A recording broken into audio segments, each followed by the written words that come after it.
Student, जैसे कि अपन amine बनाने की विधि पढ़ चुके हैं, अब अपन जो पढ़ने जा रहे हैं वो पढ़ने जा रहे हैं एमीन के गुण।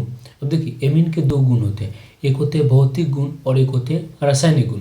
अपन सबसे पहले क्या पढ़ेंगे? रासायनिक गुण। भौतिक गुण उतने महत्वपूर्ण नहीं है जितने कि रासायनिक गुण।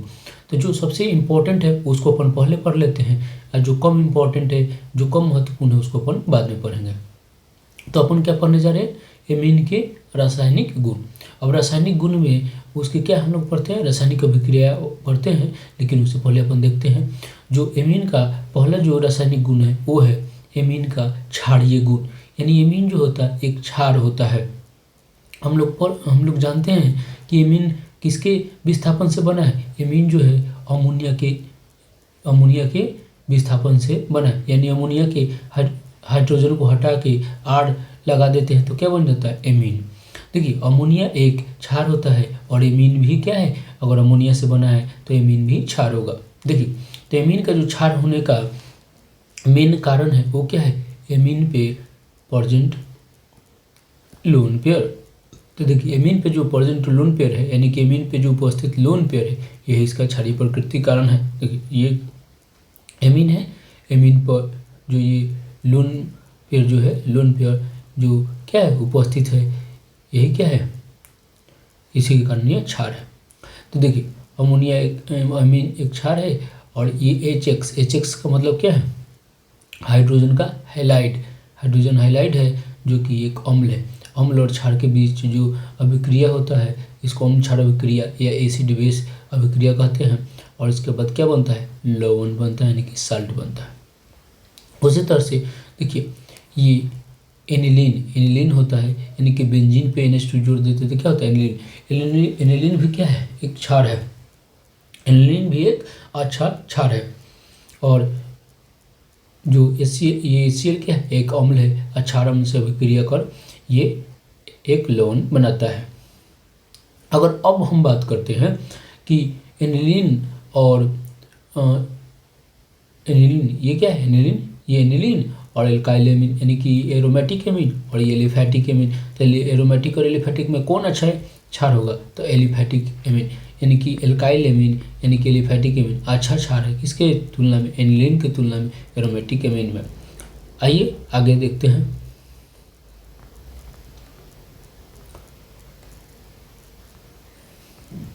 देखिए, यहाँ दी है एल्केन एमीन बनाम अमोनिया, यानी कि एल्केन एमीन और अमोनिया में कौन अच्छा क्षार होता है? देखिए, क्षारीय प्रकृति का अगर क्रम देखें तो सबसे अच्छा जो क्षार होता है वो होता है एल्केन एमीन, फिर होता है अमोनिया, और फिर होता है क्या? Aryl amine. एराइल एमीन यानी जो एमीन बेंजीन से जुड़ा होता है इसको बोलते हैं एराइल एमीन, एरोमेटिक एमीन। ये हम लोग देखें। अब देखिए, अगर हम जैसे कि ये एल्काइल एमीन है, इसी का अगर क्षारीय प्रकृति किसका देखिए? एल्काइल एमीन का। एल्काइल एमीन जो है इसी का, अगर इसी का क्षारीय प्रकृति देखें एल्काइल एमीन का, अगर हम क्षारीय प्रकृति देखें तो अपन देखेंगे कि देखिए, अब ये गैसियस अवस्था में अलग होता है और जलीय अवस्था में अलग होता है। तो अब अपन गैसियस अवस्था में देखें तो सबसे ज़्यादा जो क्षारीय होता है वो होता है तृतीयक एमीन, उसके बाद होता है द्वितीयक एमीन। देखिए, सबसे ज़्यादा क्षारीय क्या है? तृतीयक एमीन, उसके बाद द्वितीयक एमीन, उसके बाद क्या है? प्राथमिक एमीन, तब अमोनिया। देख रहे हैं ना, सबसे ज़्यादा क्षारीय किसका है? तृतीयक एमीन का, फिर द्वितीयक एमीन का, फिर प्राथमिक एमीन और फिर अमोनिया। देखिए, ये तृतीयक एमीन क्या है अपन जानते हैं, लेकिन फिर एक बार अपन देख लेते हैं। ऐसे तो अपन जानते हैं कि ये तृतीयक एमीन क्या है, फिर भी एक बार अपन देख लेते हैं, रिवीजन हो जाएगा। देखिए, ये R3N जो होता है ये तृतीयक एमीन है, सबसे ज़्यादा क्षारीय होता है। उसके बाद R2NH है, ये द्वितीयक एमीन होता है, इससे कम क्षारीय होता है। और ये RNH2 होता है, ये प्राथमिक एमीन है, तो ये होता है। तो सबसे ज़्यादा क्षारीय कौन होगा? तृतीयक एमीन, फिर द्वितीयक एमीन, फिर प्राथमिक एमीन। ये क्षारीय प्रकृति का क्रम है ये। लेकिन याद रखना है ये गैसियस अवस्था में है, अगर जलीय में देखेंगे तो ये बदल जाएगा, ऐसा नहीं होगा, कुछ और होगा। आइए देखते हैं जलीय माध्यम में क्या होगा।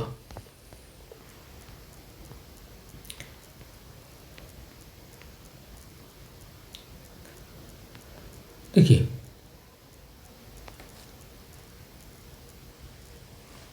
तो स्टूडेंट देखिए, ये जलीय विलयन क्या है, जलीय विलयन। जलीय विलयन में देखिए ये मिथिल है और इथिल, यानी कि मिथाइल और इथाइल पढ़ते हैं।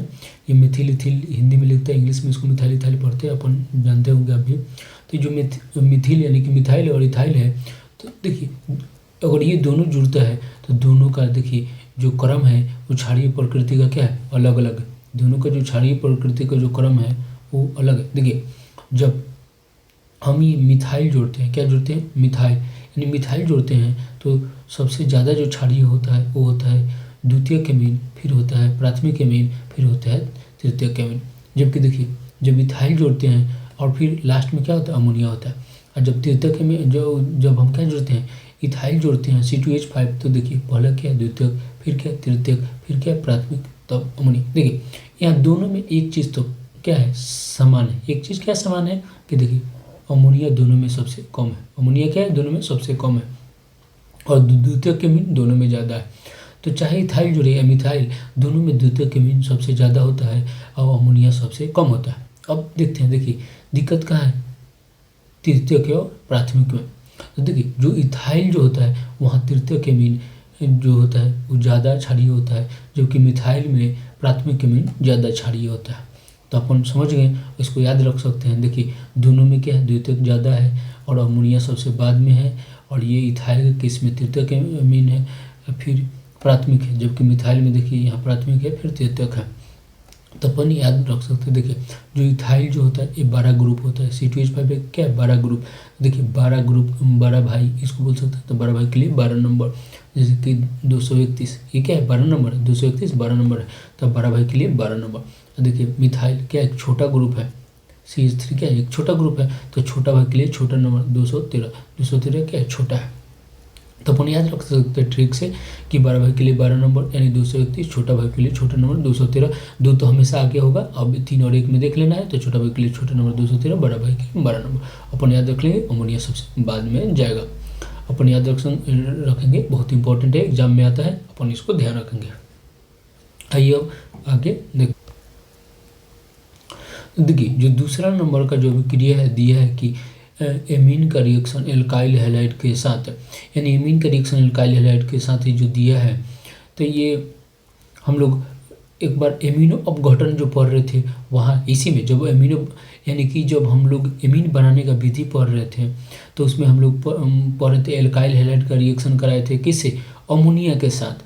तो जो रिएक्शन कराए थे जो कि चतुष्क अमोनियम लवण बनाता था, उसी तरह का ये रिएक्शन है। आप देख सकते हैं जो एमीन बनाने का विधि जो था उसी का जो अमोनिया का रिएक्शन हम लोग एल्काइल हैलाइड से कराए थे वही रिएक्शन ये है, सेम है। तो अपन एक बार देख सकते हैं, तो इसलिए इसको फिर से दोबारा पढ़ने का कोई ज़रूरत नहीं है। अब देखिए चलिए अब अपन देखते हैं दूसरा वाला। तो देखिए ये है गोरा एसिलन। एसिलन क्या है अपन समझते हैं। देखिए जब एलिफैटिक या एरोमेटिक, क्या है एलिफैटिक या एरोमेटिक, एलिफैटिक कहने का मतलब ए आर जुड़ा हो, NH2 से क्या जुड़ा हो, आर, तो एलिफैटिक हो गया, और बेंजीन जुड़ा हो तो क्या हो, एरोमेटिक। तो देखिए एलिफैटिक क्या होता है अपन फिर से देखते हैं, बार बार देखते हैं ताकि कोई दिक्कत ना हो, अपन समझ में आ जाएगा। देखिए RNH2 ये क्या है, एलिफैटिक है, और एरोमेटिक क्या है, ये बेंजीन, बेंजीन से जुड़ दिए तो क्या है, एरोमेटिक। तो देखिए चाहे एलिफैटिक एमीन हो या एरोमेटिक एमीन हो, प्राथमिक हो या द्वितीयक हो एमीन हो, देखिए अब इसका रिएक्शन किससे हम लोग कराएंगे, एसिड क्लोराइड से, एनहाइड्राइड से और एस्टर से। तो ये सारा रिएक्शन जो होगा ये नाभिक प्रतिस्थापन अभिक्रिया का एग्जाम्पल होगा, यानी कि उदाहरण है। तो आपने इसको फिर से एक बार ध्यान से सुनिए, चाहे एलिफैटिक एमीन हो या एरोमेटिक एमीन हो, प्राथमिक हो या द्वितीयक हो, अगर इसका अभिक्रिया हम एसिड क्लोराइड, एनहाइड्राइड और एस्टर से कराते हैं तो ये अभिक्रिया नाभिक प्रतिस्थापन होगा।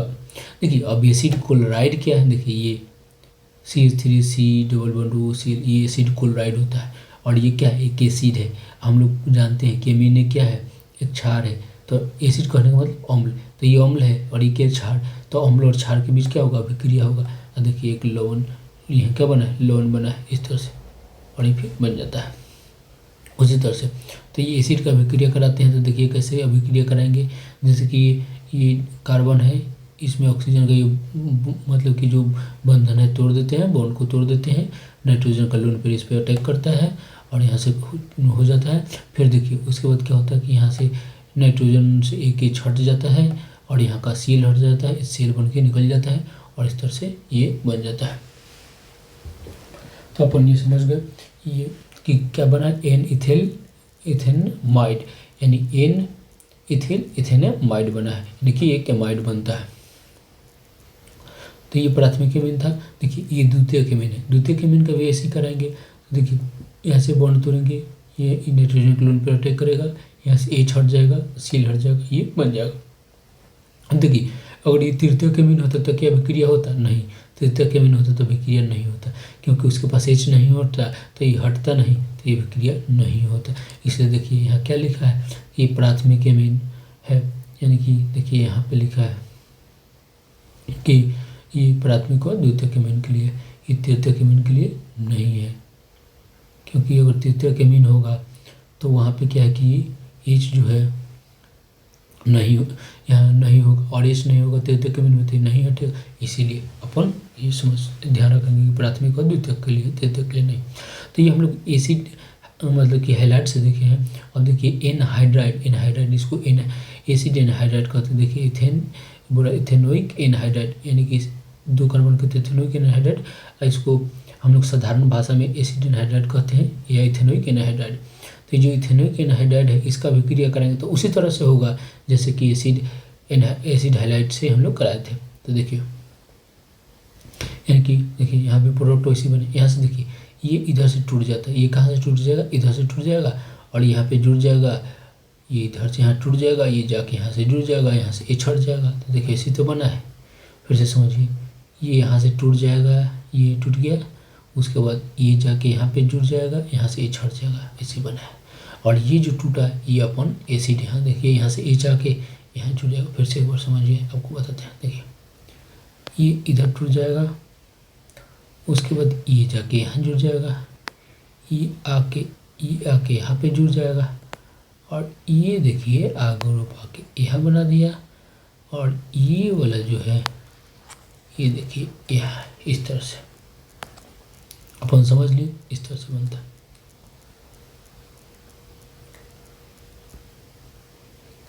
तो ये जो था हम लोग किसके एनहाइड्राइड के साथ देखिए। अब ईस्टर के साथ क्या होता है, ईस्टर ये ग्रुप जो होता है ना, इसको ईस्टर कहते हैं, RC+R ईस्टर कहते हैं। इसका भी अभिक्रिया उसी तरह से होगा और इस सारे में क्या बनेगा, एमाइड। क्या बना है, एमाइड बनेगा। तो देखिए ये इसका एसिड हैलाइड के साथ कराया है, इस तरह से एमाइड बना है, ये वही अभिक्रिया है। अब देखिए अब जो हम लोग पढ़ने जा रहे हैं वो अब तक का सबसे क्या है, महत्वपूर्ण अभिक्रिया है, सबसे इम्पोर्टेंट अभिक्रिया है। देखिए यहाँ पे मैंने कितना स्टार मारा है, 3 स्टार मारा है, यानी कि ट्रिपल स्टार, यानी कि बहुत ही क्या है महत्वपूर्ण क्वेश्चन है, एग्जाम में आता ही आता है यहाँ से, यानी कि ये मीन में ये सब क्या है बहुत ही इंपॉर्टेंट माना जाता है। तो देखिए यहाँ क्या क्या क्वेश्चन बनता है। देखिए ये जो क्वेश्चन है कार्बाइल एमीन अभिक्रिया कहलाता है, कार्बाइल एमीन अभिक्रिया। और कार्बाइल एमीन अभिक्रिया हम इतना बता रहे, इतने इंपॉर्टेंट क्यों बता रहे, देखिए ये जो है एमीन का क्या है, टेस्ट होता है, एमीन का क्या होता है, टेस्ट होता है। तो कार्बाइल एमीन जो है ये एमीन का टेस्ट होता है, यानी कि एमीन का हम लोग क्या करते हैं, इसे एमीन को परखते हैं, उसका जांच करते हैं, टेस्ट करते हैं, इसीलिए ये अभिक्रिया क्या है ज़्यादा इंपॉर्टेंट है। तो देखिए एमीन का कैसे पता लगाते हैं, देखिए ये अभिक्रिया केवल और केवल प्राइमरी एमीन देता है। कौन देगा, प्राइमरी एमीन, यानी बोले तो प्राथमिक एमीन, तो केवल प्राथमिक देगा। तो इसीलिए, और ये द्वितीयक एमीन नहीं देगा, तो इसीलिए अपन पता लगा लेंगे प्राथमिक और द्वितीयक के बीच, प्राथमिक और तृतीयक के बीच पता लगा लेंगे, प्राथमिक को पता लगाते हैं। अब कैसे पता लगाते हैं, देखिए जब प्राथमिक एमीन क्या अभिक्रिया करता है और आइसोसाइनाइड बनाता है, RNC आइसोसाइनाइड बनाता है, और ये क्या है इसका स्मेल जो होता है दुर्गंध होता है, इसलिए पता लगाते हैं। देखिए ये अभिक्रिया है क्या समझते हैं, कार्बाइल एमीन अभिक्रिया क्या होता है। देखिए प्राथमिक एमीन यानी कि RNH2 का, अभी एलिफेटिक भी ले सकते हैं, एरोमेटिक, देखिए यानी क्या एलिफेटिक या एरोमेटिक, तो अपन एलिफेटिक या एरोमेटिक ले सकते हैं, कुछ भी ले सकते हैं, लेकिन प्राथमिक लेना है, प्राथमिक ही लेंगे, द्वितीयक नहीं लेंगे। तो प्राथमिक एमीन एलिफेटिक एरोमेटिक का रिएक्शन किसे का, क्लोरोफॉर्म, CHCl3, इसको क्लोरोफॉर्म बोले, क्या बोलते हैं, क्लोरोफॉर्म। तो जब प्राथमिक एमीन का अभिक्रिया क्लोरोफॉर्म के साथ कराते हैं, ये 3 पार्ट KOH का लेते हैं, KOH का 3 पार्ट याद रखना है, KOH का कितना लेंगे 3 पार्ट, 3 पार्ट KOH का लेंगे तो RNC, इसी को बोलते हैं एल्काइल आइसोसाइनाइड और कार्बाइलेमिन। क्या बोलते हैं? एल्काइल आइसोसाइनाइड, देखिए यहाँ लिखा है आइसोसाइनाइड, या इसी को कार्बाइलेमिन भी बोलते हैं। क्या बोलते हैं? कार्बाइलेमिन। तो एल्काइल आइसोसाइनाइड या कार्बाइलेमिन भी बोला जाता है। यहाँ देखिए आपको दिखाते हैं, यहाँ देखिए आइसोसाइनाइड अथवा कार्बाइलेमिन लिखा है ना। तो आइसोसाइनाइड ये जो कार्बाइलेमिन है यही ये होता है RNC, और ये 3 पर KCl बनता है। तो अपन यहाँ से याद रखेंगे कि कार्बाइलेमिन अभिक्रिया क्या है। तो जब हम एमीन RNH2 का अभिक्रिया क्लोरोफॉर्म CaCl3 और KOH के 3 पार्ट से कराते हैं तो RNC बनता है, एल्काइल आइसोसाइनाइड या कार्बाइलेमिन भी कहते हैं इसको बनता है, तो इसी को कार्बाइलेमिन अभिक्रिया कहते हैं। और देखिए यहाँ लिखा है इस अभिक्रिया को कार्बाइलेमिन अथवा आइसोसाइनाइड परीक्षण कहते हैं। समझ में आया ना? परीक्षण यानी कि इसका टेस्ट के रूप में यूज होता है, परंतु यह प्राथमिक एमिनो के परीक्षण में प्रयुक्त होता है। यानी कि इससे किसका टेस्ट करते हैं? प्राथमिक एमिनो। और देखिए पता कैसे लगाते हैं प्राथमिक एमिन का? देखिए दुर्गंधयुक्त पदार्थ ये आइसोसाइनाइड बनता है, तो आइसोसाइनाइड दुर्गंधयुक्त पदार्थ होता है, यानी कि इसके बदबू से हम लोग पता लगा लेते हैं। तो बहुत इंपॉर्टेंट रिएक्शन था। अब देखिए इसके बाद हम लोग देखते हैं नाइट्रस अम्ल से अभिक्रिया। यहाँ 2 तरह का है, नाइट्रस अम्ल कहते हैं HNO2 को, HNO2 जो है इसको नाइट्रस अम्ल कहते हैं, इसके साथ अभिक्रिया। देखिए यहाँ जब एलिफैटिक एमीन रिएक्शन करता है नाइट्रस अम्ल के साथ तो ये बनाता है इस तरह का एक साल्ट बनाता है, यानी कि लवण बनाता है। ये लवण जो है अस्थायी है, देखिए यहाँ लिखा है लवण क्या अस्थायी है, और ये टूट जाता है अल्कोहल बनाता है, देखिए यहाँ।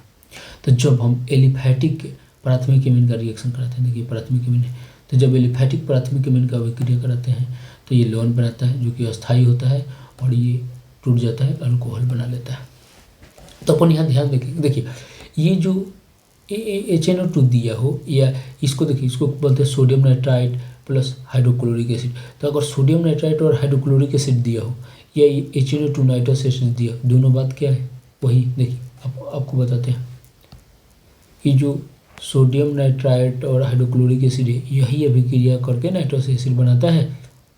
समझ में आया आपको? देखिए यहाँ नीचे देखिए, यहाँ नाइट्रस एसिड नहीं दिया है, ये भी उसी तरह का रिएक्शन है।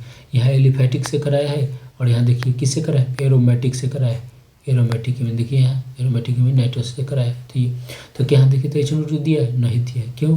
क्योंकि ये जो अभिक्रिया करके HNO2 बनाता है, तो अपन ध्यान रखेंगे अगर केवल HNO2 दे तो भी अपन यही समझेंगे, और NaNO2HCl दे तो भी अपन यही समझेंगे।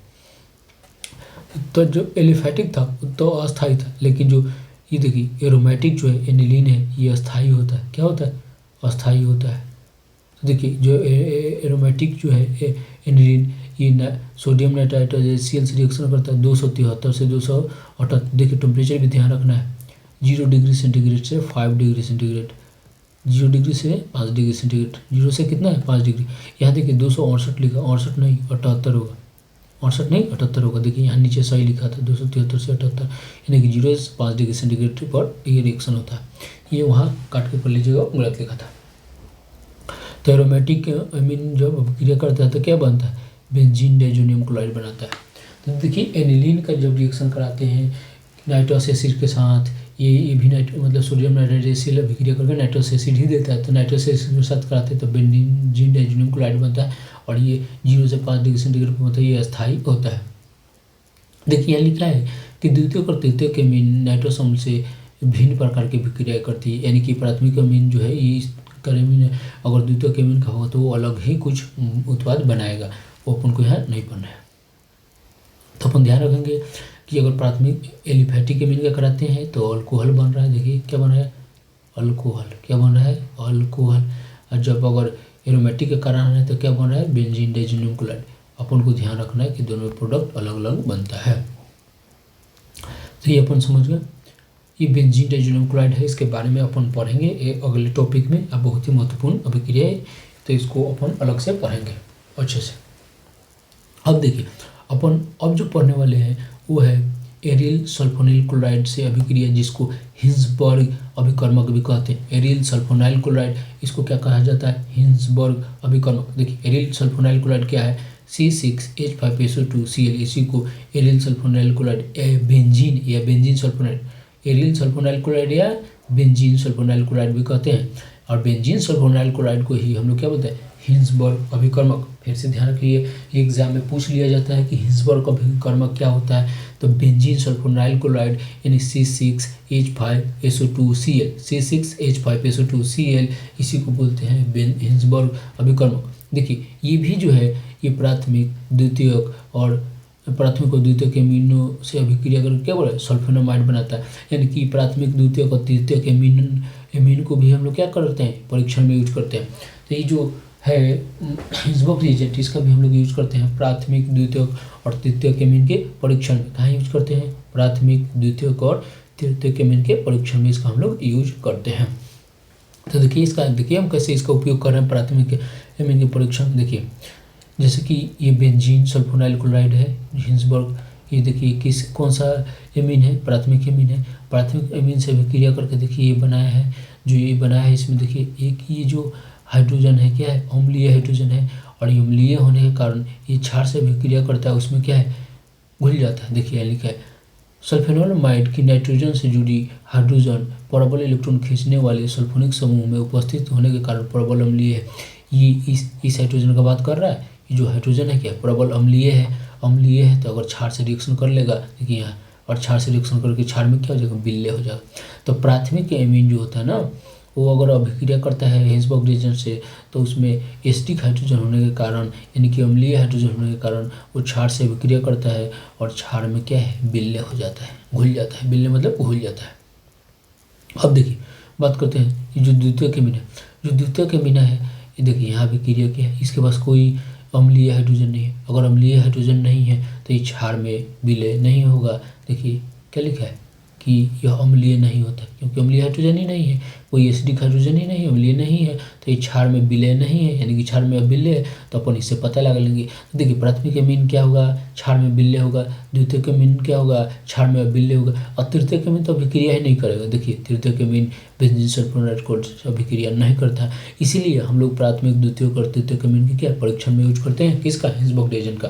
तो आपसे अगर पूछ ले कि बताइए प्राथमिक द्वितीयक और तृतीयक एमीन को हम कैसे पता लगाएंगे, कैसे जांच करेंगे, कैसे परीक्षण करेंगे, तो आप उसका कैसे बता सकते हैं, हिंसबर्ग रिएजेंट का यूज करके। यानी कि आप बता सकते हैं हिंसबर्ग अभिकर्मक जो है, हिंसबर्ग रिएजेंट या हिंसबर्ग अभिकर्मक का हम पता से अभिक्रिया करके पता लग लेंगे। पूछे कि हिंसबर्ग मतलब कि अभिकर्मक क्या है, तो C6H5SO2Cl।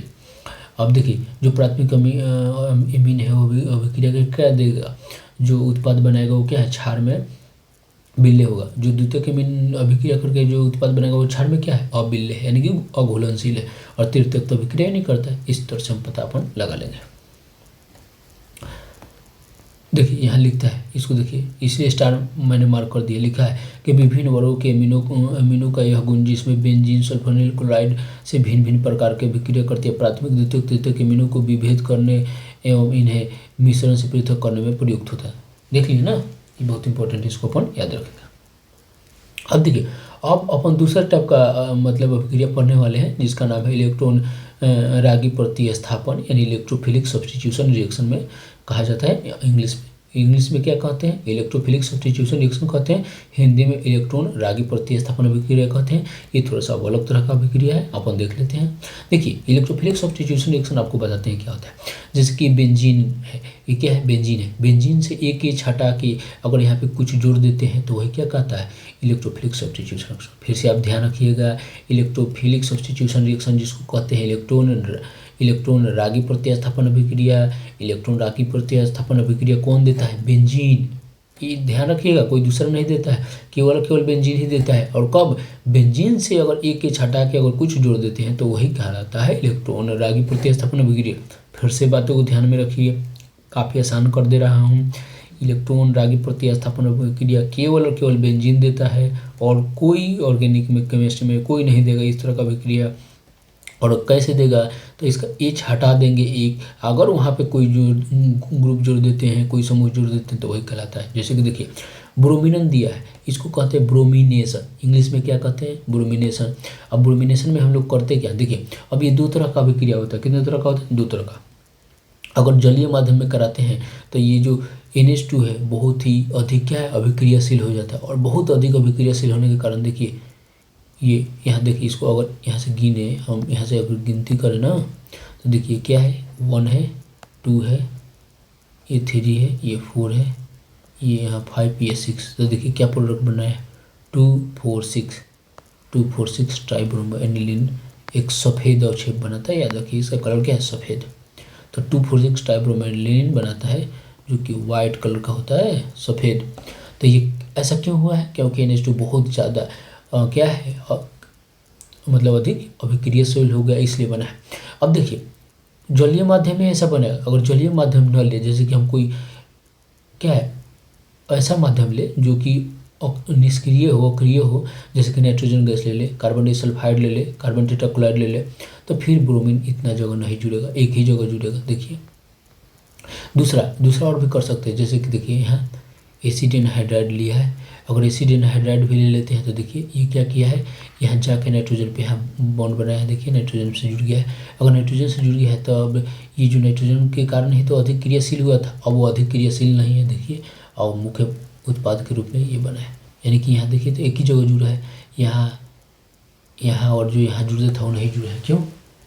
क्योंकि अब जब जैसे ही ये जाके एसिड एनहाइड्राइड यहाँ जुड़ा ना तो इसका जो क्रियाशीलता क्या है कमी आ गया है। इसलिए तो अपन को अगर एक ही मुख्य उत्पाद के रूप में बनाना होगा तो पहले इस ग्रुप को हम लोग क्या करते हैं ब्लॉक करते हैं, क्या करते हैं ब्लॉक कर देते हैं, और फिर इस तरह से कराते हैं।